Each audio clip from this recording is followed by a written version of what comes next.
Welcome to St. Louis. Well, you all witness. I didn't do anything. Yeah. You're trying to keep the peace. Hey, let me grab your thing real quick. Just say your name, and I called you on Christmas because you won a contest. Okay? John. Hold on. Ready? I'm John Harden. Thanks for calling me on Christmas.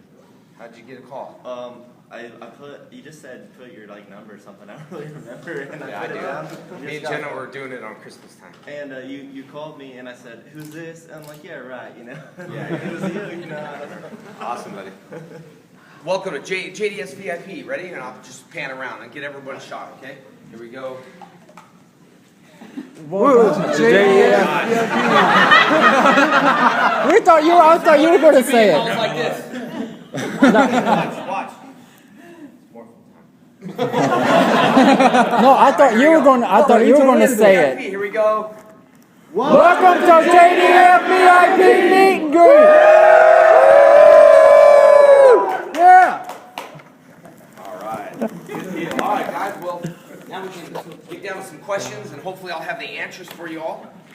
First of all, I want to thank you guys for coming. If you guys can, tag me up on JDF FFN. Never know, maybe I'll do a phone call contest. Me and Jenna, we were, Tammy was in bed on Christmas time. I think she was sick or something. So me and Jenna were pretty bored. It was just us. We just saw family. My family lives in California. And I was playing with Mocha Trail helicopters, and we were trying to come up with stunts for Facebook. So Jenna was supposed to cartwheel over the helicopter, so we practicing and trying to fly it. And then the wind, we just decided the wind was like, we just blow over that.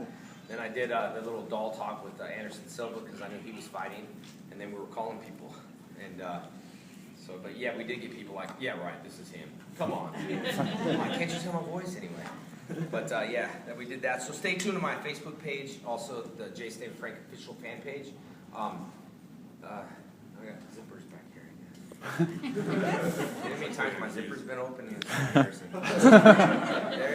Anyone ever done that to you? Like, man, your zipper. And then the way they talk to you is they're like, man, your zipper's undone. They like you really uncomfortable. I would just be like, dude, your zipper, dude. What's wrong with you? They want my pants have buttons. Unleash the Dragon Dagger. Make my monster grow. So where were we? All right. The Jason David Frank experience, everybody.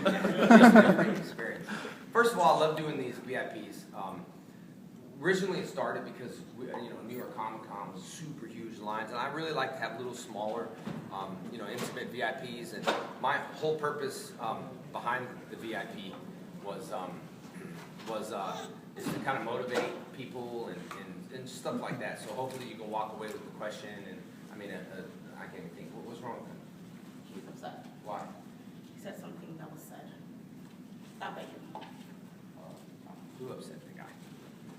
Somebody? All right. Found out Zordon died? Fell out of the bubble? Rangers, Zordon! If Zordon was talking in the ocean and he fell, he couldn't even swim or anything. He just like... Anyway, so I'd like to kind of give you guys something to lead with, some kind of motivational thing or something you can... I just want people to lead with the I can do it type of thing, and anything you can do is not silly. I started these cons a while back, and I just thought maybe reaching out to the fans. So I tried, and just so you know, every show I go on to, I just waive all appearances fee, and I don't care if I make money. That's not the issue. That's not what my table's about. And people always post on Facebook, or that's not what it's about. But I started a long time ago, and I remember there was hardly people in line, and it just built and built and built. And so it's a progression that builds. But I think it's the relationships you have with people. That's the only difference with me and other people is that I'm here for the long term. I've been here since the long term. I don't pop out when it's like, oh, now I'm going to do it. I believe in it. And what happens is I'll give you a story with Jesus and Tap Clothing Line. Now, I don't push that on people. We all have your own beliefs and all. I have my own beliefs. But nobody believed in the company. They're like, oh, no. And the Army pulled it off the mat. So I try to really struggle to figure out how I can get this up there. So instantly we were top sellers into the MMA, and I had everybody come back and go, oh, I'm going to definitely take your shirts. And I was like, no, not really. I don't want you carrying them. How come? I said, you didn't believe in it in the first place. So now only time people believe in it is when they see numbers. So all of a sudden they believe in you. If your mom says, don't do that, I don't, and then, wait a second, you're not making money from that? oh, you're so good at it, man, just keep going, you know? But most of the times, moms are always encouraging, and they want you to follow your dreams, so think about it. You know, my mom always said, I can follow my dream, and they give you the encouragement. So, but where are those people now that gives you those encouragement? You get nothing but negativity, you know, sometimes on internet. You post something so nice, and you do something so nice for someone. Like I was telling you, a fan, I sign, I get hundreds of fan mail, and I read them all. I mean, you have to understand, I have 3 days off a week. I'm on tour like all the time, so I have to balance the family time. You know, even on Christmas, I took time out for my fans and called people, and you know, and so I sign stuff, and I'll put it back in the envelope. Sometimes I can't write to Dear Smith. I will say thanks for the gift that they wrote, you know, gave me a gift or something. So, you know, I signed something for someone, and then I just read, like, they don't think I read, but I read everything, and I see a post like, you know, can't believe he didn't send me a free sticker, and I can't believe he didn't, you know, he didn't sign, no letter, no explanation, and it was 2 months late, and I kind of felt like, man, like, you know what, I mean, I was a little behind, but at least you got it. I mean, you know what I mean? You can sit there and say you don't have it, so when I read stuff like that, I don't let it ruin it for everyone else. I don't let the fans just kind of suck me dry of negativity. You know what I mean? I got to be there for the other people. So it's not like we block people or anything like that. I just want everything to be positive. And so I want to be that guy for you all to be like, hey, I didn't have someone in my life, or this guy would have heard to say I can do it, and I can achieve my goals. It's sort of what we had growing up. Now, most of us, some of us maybe didn't have that, you know, a father or mom and all that stuff, or a close relationship, something like that, but we can't let that hold us back for who we want to be, you know what I mean? So I always look at it and say, if I held myself back because I didn't have, you know, a lot of money, and people were telling me no, I didn't let that hold me back. I just kind of built my future, and you guys can do that now, and it can start today. I mean, there's, you know, sometimes when you're off for a centimeter, and then the centimeter in due time, like, just take a little centimeter and just do this, like, just start like this. And then in due time, like, it just gets this big. All of a sudden, you had this big, huge problem now. That wasn't a huge problem. Maybe it was something that was said. That's why we get to the bottom of what that guy is. Because we don't want, he was a very nice guy yesterday. Don't want it to turn into a big issue. You know what I mean? And we have to kill it, like, right away. So if you're doing something you feel like it's just a miss, just rewind it and go back to the answer, to the answer that is just off by a centimeter. And so nothing problem is too big that you can solve. You just think about it. Maybe you said something to your wife, that girlfriend, boyfriend, that it's just the way you say things. Obviously, it's a proven fact that he got upset for the way someone said something, and maybe it wasn't supposed to be said that way. You know, and words are very, very touchy. When I post things on Facebook, I'm really touchy on my words. Stay away from kind of politics, and you know, who votes for president? I say, hey, Zordon.